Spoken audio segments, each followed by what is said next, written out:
Have you ever been driving around and that check engine light comes on and you say to yourself, I'll get to that next week. You keep driving around, then all of a sudden you're thinking, oh gosh, what's going to happen to my car? Well, I'm at Peak Auto in Apex to let you know whether you should get that taken care of right away, really diagnosing what those check engine lights mean.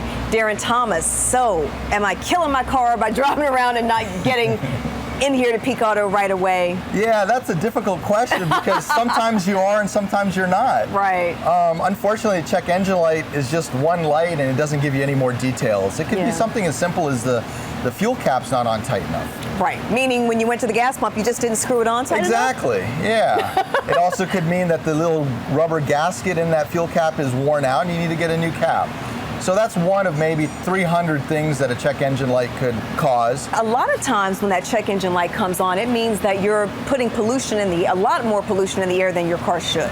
Correct. Yeah, when the check engine light comes on, there's something wrong in the vehicle and the computer is saying there's something wrong. How concerned should we be about that light? I know it's hard to tell whether it's a problem that's, pretty small or one that's going to shut your car down. Yeah, well, there's a couple things. One, if you want to get the vehicle inspected and you live in Wake County, you're going to have that check engine light taken care of before you get that done. Right. The other is you could think of it this way. If the car's not running to its maximum performance, then you're probably not getting the fuel economy that you think you are. So in the end, you could look at it as a positive thing. As soon as you get it fixed, your car is going to run better, number one, but you'll also get some better fuel economy. So you're either going to pay for it now or pay for it later. Yeah, well, you're going to pay for it, and you might as well pay less for it to get it done or taken care of earlier. There are so many ways that we can handle this check engine light. We could go to one of the auto parts stores, get someone to read the code. We could come to you. What makes the most sense in terms of your time as well as your money?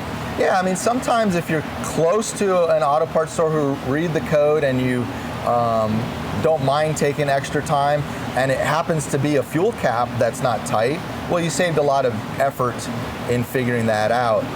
But typically you want to get it professionally diagnosed.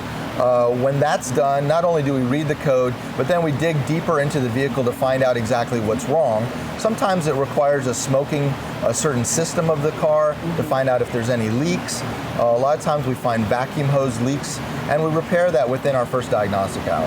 And experts here that are going to take care of the car and make sure that it's done the way that the manufacturer calls for it to be done. That's correct, yes. All right, Darren, thank you so much. Thank you. You can learn a lot more about Peak Auto in Apex by visiting them online. You can find them at peak-auto.com.